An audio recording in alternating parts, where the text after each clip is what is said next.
यशस्वी बनो बच्चों।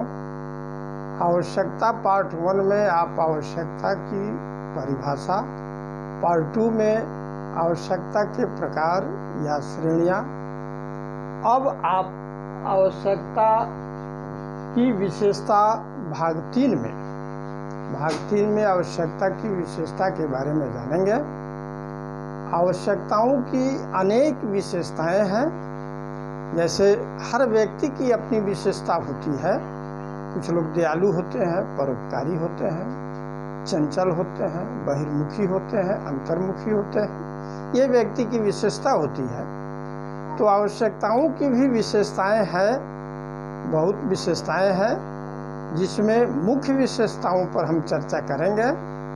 सबसे पहली विशेषता आवश्यकता की ये है कि आवश्यकताएं अनंत होती है।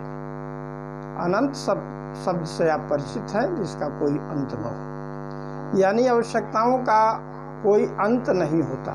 यानी आवश्यकता एक ऐसी चीज है जिसका कभी अंत नहीं होता। एक आवश्यकता की पूर्ति हम करते हैं तो दूसरी आवश्यकता हमारे सामने आकर खड़ी हो जाती है। तीसरी आवश्यकता की पूर्ति करते हैं, दूसरी की पूर्ति करते हैं, तीसरी, पुनः चौथी। इस तरह से आवश्यकताओं की झड़ी लगी रहती है, इसका कभी अंत नहीं होता। जैसे आप समझ सकते हैं, एक भूखा व्यक्ति को रोटी की आवश्यकता है। रोटी मिल जाने के बाद पेट भरता है। उसके बाद उसकी आवश्यकता होती है कि अब रोटी सब्जी के साथ मिले, रोटी में घी लगी हो, रोटी के अतिरिक्त हमें अच्छा वस्त्र मिले। अच्छा वस्त्र मिल जाता है, अच्छा घर मिले, अच्छा घर के बाद अपनी सवारी हो, सवारी 4 चक्के की हो, उसका भी कोई अंत नहीं है। सब होते होते वो व्यक्ति फ्लाइट पर जाता है कि हम फ्लाइट करें, वो भी होती है इच्छा। उसी इच्छा की पूर्ति भी उसकी अगर होती है, उसके कर्मठता से होती है।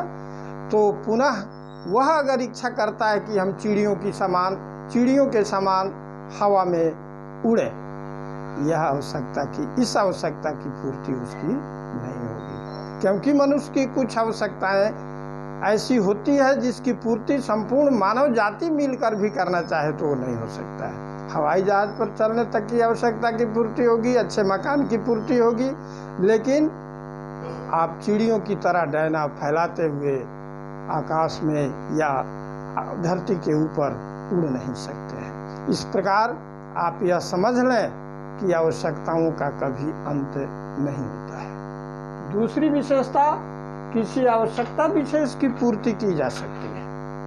बोर्ड पर लिखा हुआ है कि किसी आवश्यकता विशेष की पूर्ति की जा सकती है। अनंत आवश्यकताओं में से साधन तो व्यक्ति के पास कम होते हैं, कम साधन के बावजूद भी किसी खास आवश्यकता की पूर्ति, किसी आवश्यकता विशेष की पूर्ति व्यक्ति कर सकता है।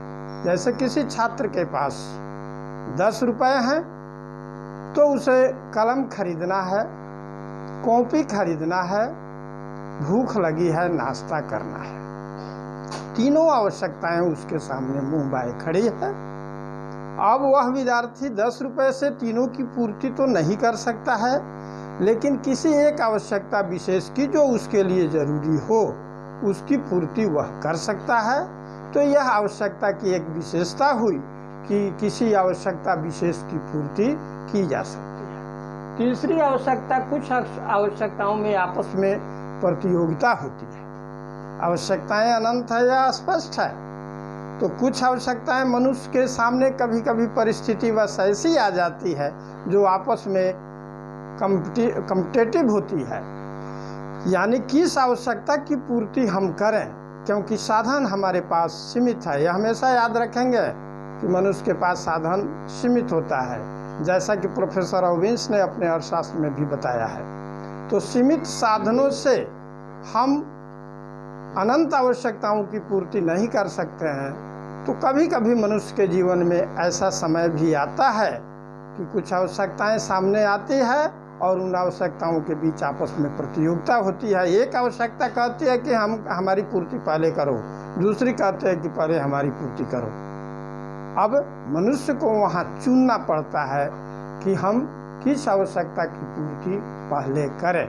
जैसे किसी परिवार में किसी बच्ची की शादी फिक्स हो गई है, उसके लिए कुछ संसाधन इकट्ठा किए गए हैं, पैसे जमा किए गए हैं। उसी बीच परिवार के किसी व्यक्ति की तबीयत अचानक बिगड़ जाती है, जिसे हॉस्पिटल में ले जाना, इलाज कराना, उसके जान को बचाना जरूरी होता है। तो शादी बहुत करीब है, अब यह देखना होता है कि शादी के पैसे शादी के लिए रोकें अथवा व्यक्ति की जान बचावें। तो ये प्रतियोगिता उस समय होती है। तो व्यक्ति अपने चयन के हिसाब से, अपने विवेक से, अपने परिस्थिति को समझते हुए किसी एक आवश्यकता को जो अधिक जरूरी होता है प्रतियोगी के रूप में उसको चुनता है और उसकी पूर्ति करता है। तो इस तरह आवश्यकताओं में आपस में प्रतियोगिता होती है। आपने 3 आवश्यकताओं को देखा।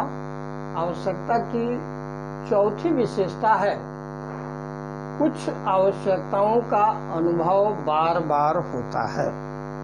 ये आवश्यकता की एक प्रमुख विशेषता है कि एक बार उस आवश्यकता की पूर्ति हम कर लेते हैं तो पुनः कुछ समय के बाद वह आवश्यकता हमारे सामने खड़ी हो जाती है। जैसे भूख लगी, हम खाना खा लिए, भूख मिट गई, लेकिन 2, 4, 5, 7 घंटों के बाद पुनः हमें भूख लगेगी।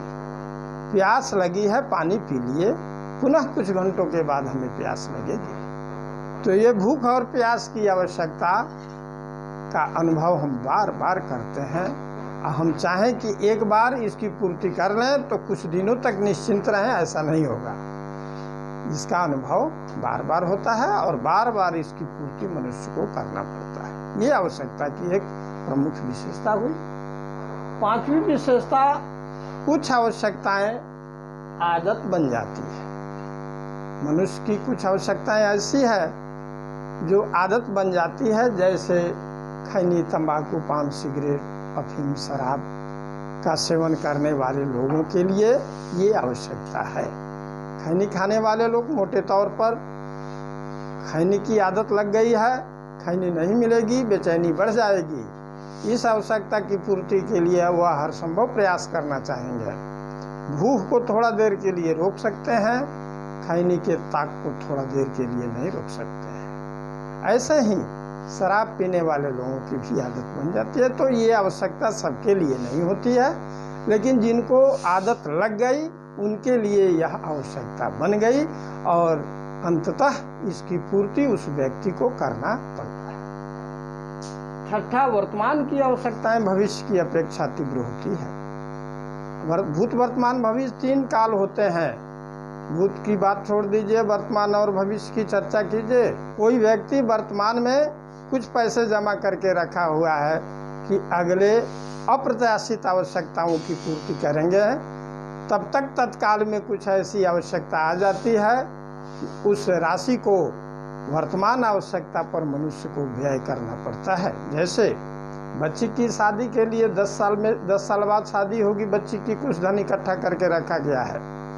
इस बीच बच्चे की पढ़ाई, बच्चे की नौकरी की स्थिति आती है जहाँ धन व्यय करना होता है, तो व्यक्ति को सोचना पड़ता है कि 10 साल के बाद, 5 साल के बाद में बच्ची की शादी है, तब तक उस राशि को वर्तमान की इस आवश्यकता पर खर्च करो, फिर भविष्य में उसका व्यवस्था किया जाएगा। तो वर्तमान की आवश्यकता भविष्य की आवश्यकता के अपेक्षा तीव्र होती है, तेज होती है। ये आवश्यकता की एक खास विशेषता हुई।